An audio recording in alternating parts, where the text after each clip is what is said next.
Ya tato pasena o pasalam te atau sil baru hafta lo kena tu mati Palemia amat tanto de tapu na far tanto vale de fitu baru salam dewa esa no wa tu mo kapelete no box ya po ani fa tuanga de box ya mani bafu ala ano a foi de box foi ele faz uma ideia a muito longe disso. Ia o te manatu e te le lava i tu a sa tā pena mai ai ia le lipoti. Ai i se vainga lau te le voilea, ia a tonu o le taele lava o le mataupu, o le ngafa tauri maina, a i le tūlanga tau tamau a inga o le atunu, ia le foi au nanga. Ua maita wina foi lea e le malo, ua whaatupula ia lava ia tupe nofo ai tālafu ai le tātou company. E le ngata i le waa lea a o isi foi a tātou waa sa iei mua. Ia o le e foi tupe whaalu mo le lisi lava ia, mai o le foi la sa whaitau iai. Ia a o le si tūlanga awa tupe alu ia. Ia ai o le si tūlanga sa vaai tutoa iei le kapeneta. O le tupe maua. Po ilea i le iai o le vaalele. Ia e maita wina e le tātou malo i le kapeneta e le o mauti noa se tūlanga. Po ilea e maua mai se tupe maua.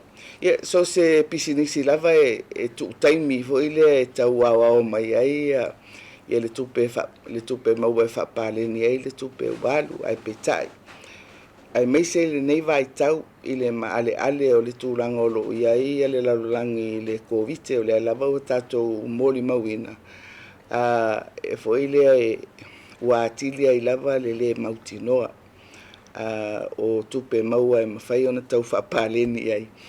Ia tupe ua whaalu, ia mai whaawawina pea.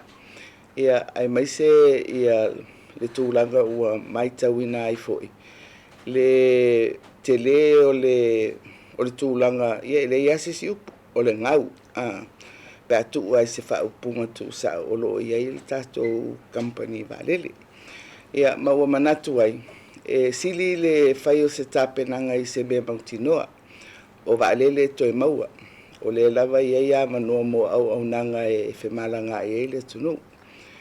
Ai o le tūlanga ia o le aafianga, o le tamau ainga, manisi mana onga o le malo e fia whaonga iai, ma ave iai le whaamuamua ia tātou tupe.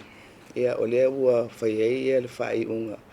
E amataloa na tāpena le whaatalanoanga ma le kampani lea na lisi mai ai ia le valele. E toi whaasolomuli ia le aia inga sa whai e lisi mai ai le valele le mo tātou. E lau e whai ua kapeneta to e whamuta le lisi. Ai o le asisi le maua le whenga malo i le to e iai o sisi e tātou whenga o sisi company o mai isi valele le tātou te whaipaanga mai isi company valele pe puna sa hele vetu. E te le ai i options mo tātou i le anga i luma. Ai lea tau te iloa i le taimine nei. O le ai ai avanua o le feo i mai valele a New Zealand ma Australia. Mai o le foi e foi whataltan noanga ma le company valele a fiti. O le foi maua o iai pele la isene le Virgin. E te lea la options o iai mo tātou i le anga i luma. Ai o le mimiti ai ia tātou tupe.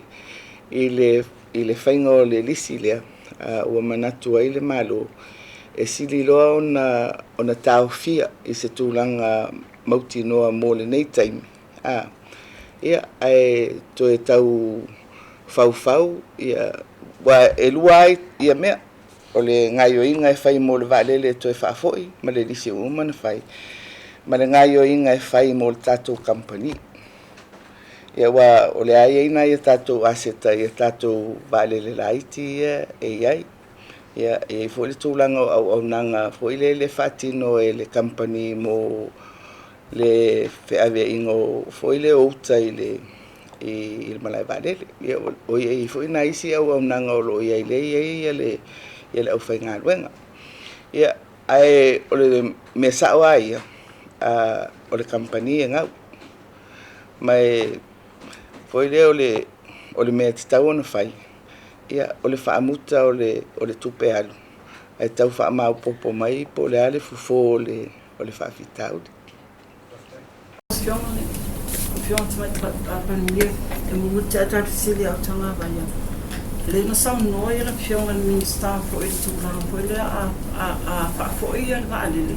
E te tongi la vai tātou le se lau on 10 miliona a whaamuta fo le lisi. E te tongi la pe fōringa mai la o le a ave e ngā wā tātou a tuwe ngā fo tātou po la se tūlanga i.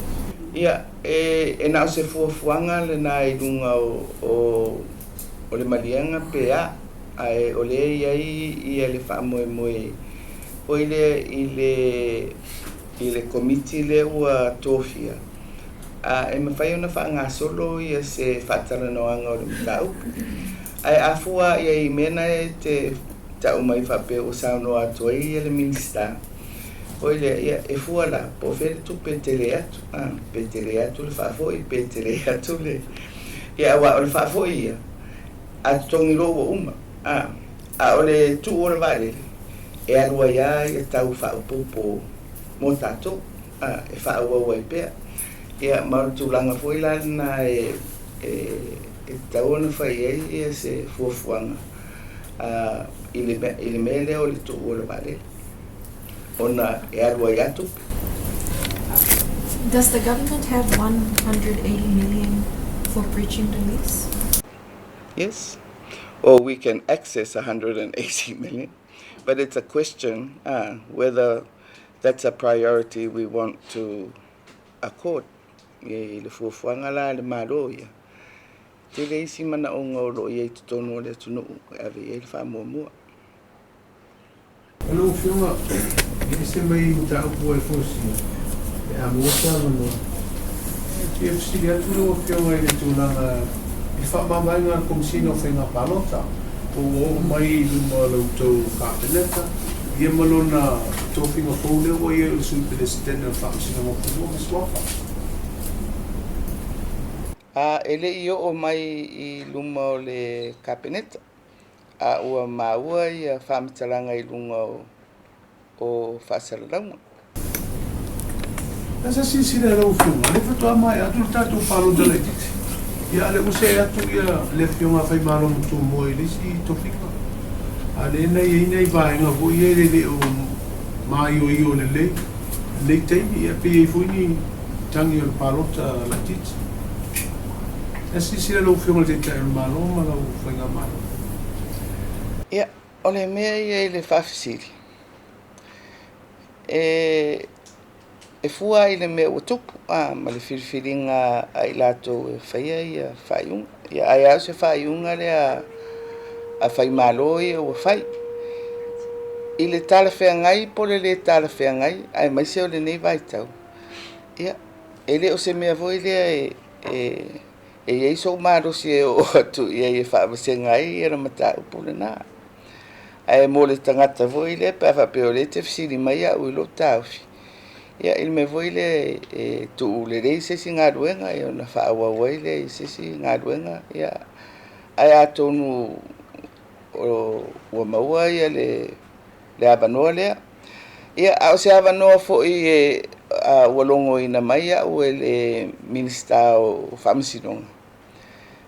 E ei son a popolenga o lo iai. Mai ua avelon na tauwhi i le pulesili o le mtanga ruenga. Ia whaatasi ai ma le ofisa o le loia sili. Ona o lea ua maitawina le fionga i le minsta i le tūlafono. Fo i lea e whaangai o iai ia le whaamisinonga lea. E le o iai se ai inga o iai mo le awala e tōwhi ai. Ia pe vai ai fo ia ni whaamisino. O manatua la tulafono ia o lea na sui le tausaga taluai ma e ua ia se finagalo le minista o se lape tele lea tulaga a o lona uiga e lei se tapasa e faagaioia ai ae maise o lea sa iai ia le aiaiga i le tulafono o lea na suia i le tulafono o le tausaga taluai ia o lenā la mataupu o lea ua laga mai e le fioga i le tama'itai minista ua e fa'ate'ia fo'i na ia na te le'i i loa fo'i o iai se tulaga o lo'o sa'ilia ia le tofi o le sui pelestene ua e le'i fo'i le fa'asalalauina pe tulaga masani fa'apena ia ma le tulaga fo'i lea i auā e manino lelei a le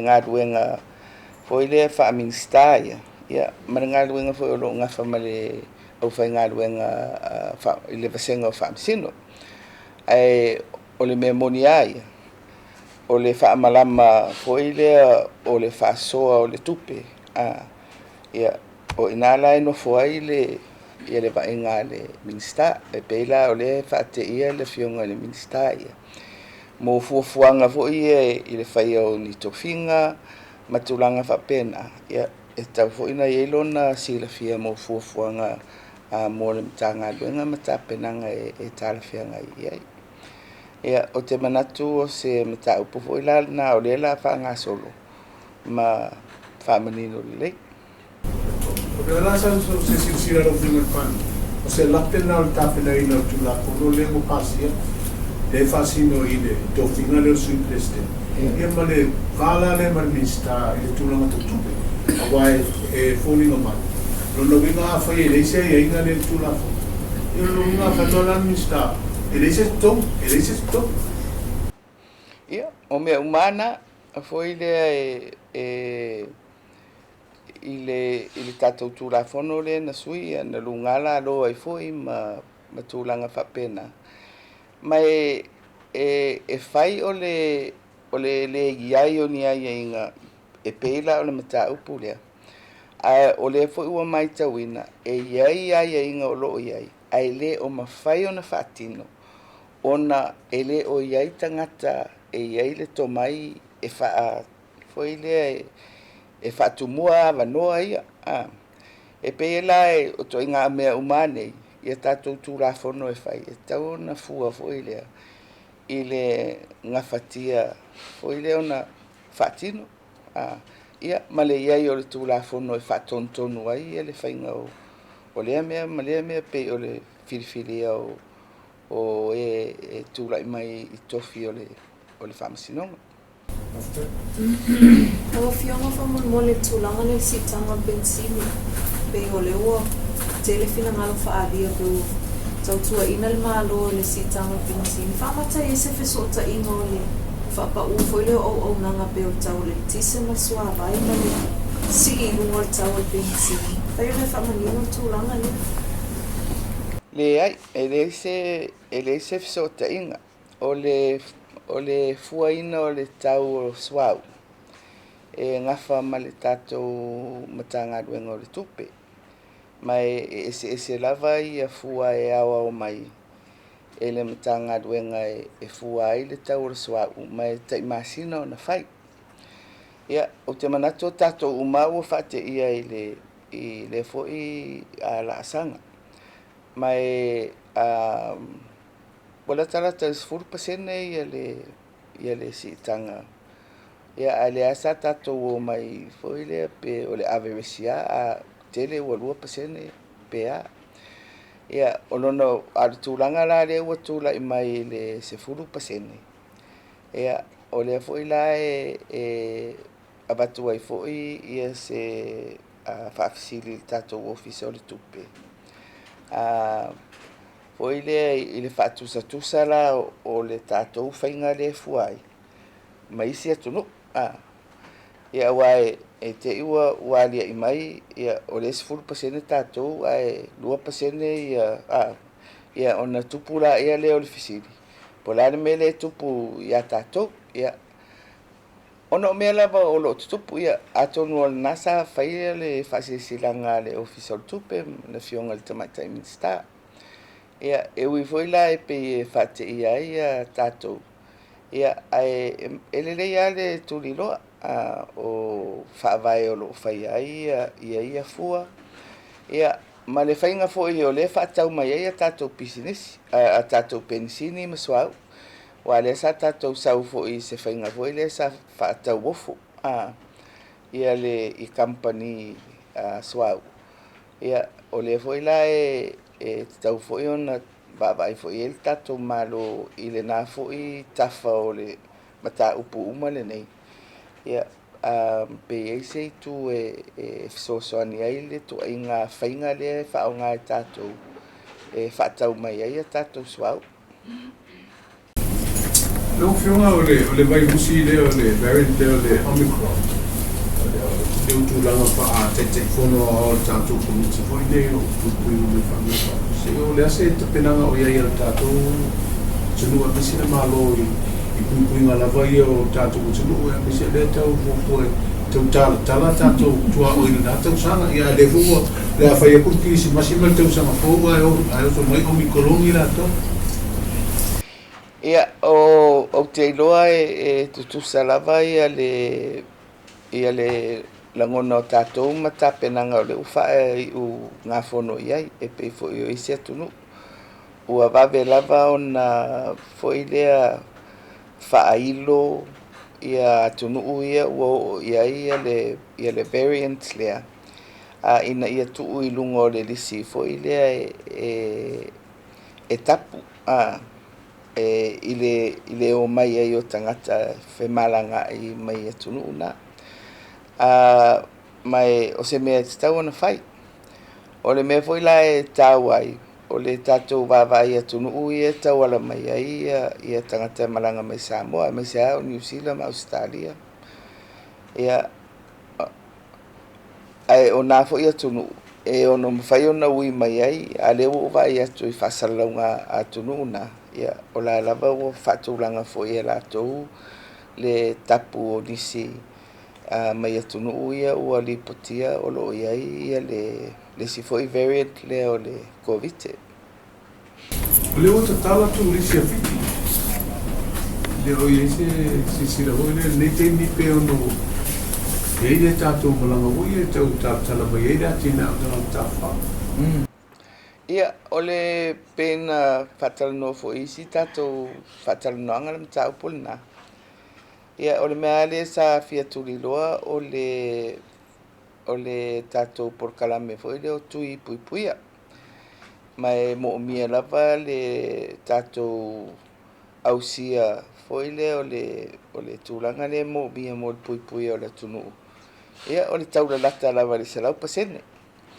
O le la e whaanga solo le lei mai i le vainga e tāte ono ausia le wha moe moe le nā i le whaiungo le tausanga. Mo vainga i a tangata matutua, le vainga le o tausanga sifururua sifurfitu. Ai nā paula le vainga le e whaataritari nei o le vainga la iti, tamaiti.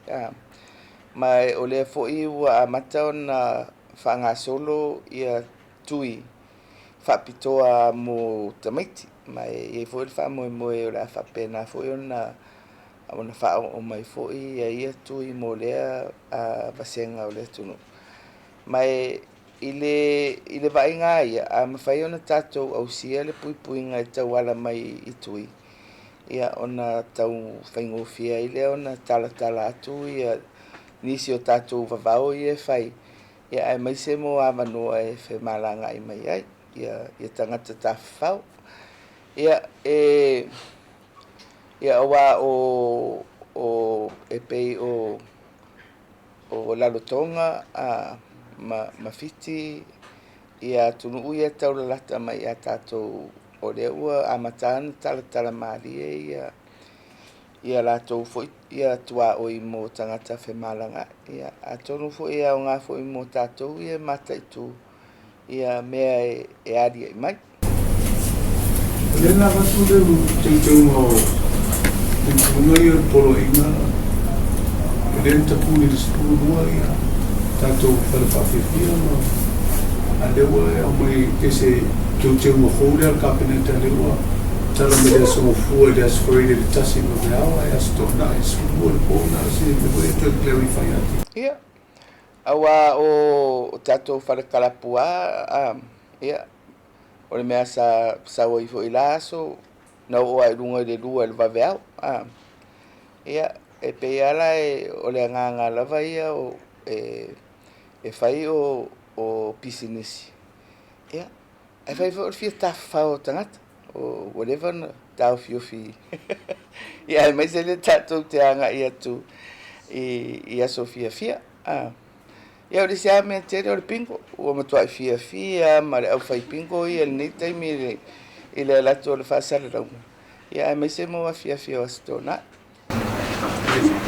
So kia tu mua tuai, ta ukele tō whina fōru si Christina o le whina fōru lalo i whāpahera, le sasa pādia mai e tōna awhanai le meet requirements. Pe e se malu si anga i me Christina o le whaamisina mo whanonga suafa e whai e ni tō whina i te ale meet requirements. Ai pe e fo i se malu si anga ni malo te e nai le whai no le ato whina. Awa i le tūlana o lea e no whaamtala atuai. Le ngai o i ngā minsta o le whaamsinonga le o whai nei. O lana mata ngā ruenga lea, maana matata. Mai ua tala whea ngai fo i. Ia, e pei fo ia o le ngai o i ngā le whainga maru. Ia, e ngalua le minsta. Ia, ona whapele ona longo mai ei e le kapeneta e tusai fo i mani mataupu pe ua na suesueina. Ma Naomi ai se whai unga le kapeneta. Ia, matūranga uma whapena. O le simta o whamamone lau Afioga le whatoa mau le mano le aso nei. Le sa whai whanutanga po le a whailoa inga le pisa a ma le tusitala le aso yon tuatu. Pia baua lava se whailoa inga malango Afioga pe watoi o mai tau sanga e ua tawhalo fina ngā le whaistau whailoa inga ma le pisa a whamamone. Ia, na foi le tō mana tuatu i tātou whailoa inga mua na mai le tusi. O le nā la tusi. Na mai e ni polo inga maru rosi lava al pisa a. Ia, ona o wawele i le lo i le pisa si. Ona avela ia o le Tali e le pisa si. I tūlanga foi lea o whāwae ma lau mea. Nā pawale mea foi lea no vai atua uia iai. E ono whapea e la vea i le vasenga i o mātou foi lea kapeneta. O le whapea mai e te tau na whaise komisi suesue. I runga o tofinga ia ua whai. O lela na whai e le Tali e le pisasi, e le ise mafuanga te tau e whai e fua le nā mea. Ma e pei o le i lau lava ai atu. A whapea lava e autu ia le mataupu o le pisa a. Ona o nisi o le au whai ngā luenga ua vaea, po ua whama vai. Tarua na Palemia le whai ngā malo. Ia o le ano o Tali atu. O la e lava tūranga manino na mafuai. Ia Malaysi. O tangata whai ngā ruenga uma ia. E whai alato kon kalate. Mai lalo kon kalate. E lava ia pui nga whatu la whono mo i lato. A whapera e sa esa lato foi le whasea. Po se tūranga whapena e te ea i se whai unga ua whai ele maro. Ia, e ia lau mea whaia. Mai o le konkalate la, o le konkalate la tangata whai ngādua. Ma le maro e awala mai le pisasi. Ia, foi le tau aina manino. Te ua uisu atu fua au ia e whaisa ngādua ngā istangata e ona la tau le ngādua ngā luna. No, Afioga papa moni e ai lo ko mane ni tu malo e fo yo na Afioga ia patu ni foi sabe am fam sim malo so sam no tama'itai Afioga le tula Tele o lopo i se fesili nai. Poi sau na nga ile tu malo e fo yo le Afioga ia patu te amasu e ono le sa fai mai fo ile sau na nga tama'itai yo le tu mai no Afioga no le tu amo le no Afioga. Ia lele o te talitonu o le aimanino le tunu sa si ngase ia le Afioga ia patu i New Zealand. Ia ma ua foi ia le foi le i le tūranga o le ngase. Ia o le lava ua i ua i lona tu malo ona ele taumate o le ngase. Ele imanino le le whasalalaunga na mai pe sa foi le maliu patu i New Zealand ai ua maua le mai la le poti na toi Tali mai lasa quarantine ia mai ona o patu sa ia umia ia se tofinga fo ia taiulu ia se tasio o le tafatolu o le malo i lona tūlanga fa msimusili ia ua fai ai fo ia se tananoanga le kapeneta mai foi lea i le tūlanga taualoa e ui ua se ma le tofinga ia ai le mawhai ona ave se ai foi lea o lea sa umia ia e ui la ele iai se whainga whawai o tatia mo le tu malo o sa umia le tofinga o le whamsino sili ia alela o whatūlanga nei e le kapeneta ia whaalolonga whaale malo masani o le ngaruenga le malo o le malo o se sosoani le malo e tuina atu ia ma tūlanga la whapena ia ma se moli mau fo ia le malo i le toe sauninga ia o ile o te manatu ele o whaate ia tele ia le malo ona o le lava sailoa ua ngase lava ia patu ia ave foi la nei ia vanoa ona o le outou fesili mai ia asa faamoemoe ae fai upu nei pe o i le taimia fai ai le sauninga ia momoli atu ai foi ia le agaga o le faamafanafana i le faletua ia i le ganoa ia ma le nofo alo ia ai mai se fo'i ia aiga e fia o le Afioga ia patu le mafai foi ona faagaloina ia le tele o tausaga ma o te manatu se tasi lea o faamasino ua pito umi ia lana tautua i le galuega ia ai mai se i le tofiga o le faamasinosili ia sa ia ausia ia se mitatia foi le i lona soifua auauna mo le atunuu ia mai fia faamauina ai le agaga o le faafetai